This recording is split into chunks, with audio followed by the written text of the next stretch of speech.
So if you think back to when you were at secondary school and playing in the playground, how often did you see the colour orange? And as you know, I've been having a lot of fun recently with manifestation, and today I played a little game with my children too to see its power. And this isn't necessarily manifestation in the way that you might think. It's about what you focus on expands. So as he was getting changed at swimming, he was putting his clothes on and he noticed that 4 of his items of clothing out of about 6 were all orange and matched. And he was amazed by this.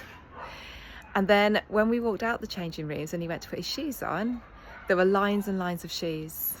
There was one pair of flip-flops that was bright orange, and he pointed it out straight away. And then he looked across on the wall where there were all the pictures and group photos and teams, and one of them had a border on that was orange. There were so many other things going on in that room. He's pointed out the orange. So then I said to him, you're noticing orange a lot because of all the matching orange that you had in your clothes.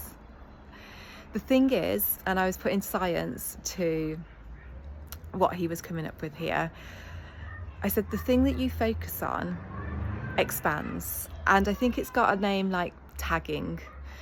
So he's tagging the colour orange, and then in our infinite world that we live in, where it's all about perception, that colour is going to appear to you in ways that you wouldn't have expected before.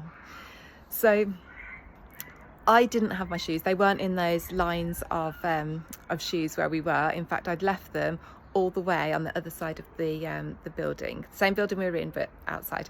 And I didn't have my shoes on to go and get them.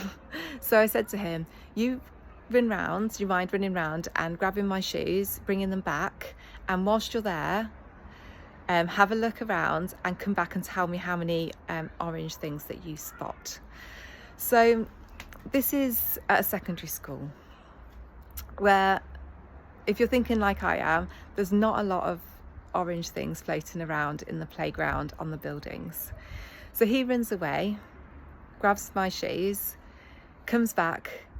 I said, I counted 6 orange things, and he went on to list what they were. There was a bike, a hose, some maintenance work that was getting done, a reflective light, and something that stuck to a wall. And he was spotting all of these orange things because he tagged them, and because he was focused on orange, that is what he saw in the world. So that was a bit of fun with orange, and how I guess you could call that manifesting things that are orange. But the power behind this is that what you focus on, and it doesn't have to be something as basic as a colour, it can be a quality like kindness, it can be resilience, courage. Those are important things in life. It can be looking for love, not even romantic love, love in its pure sense. But what you are focusing on in life is what expands. So give it a go, and let me know in the comments what expands in your life.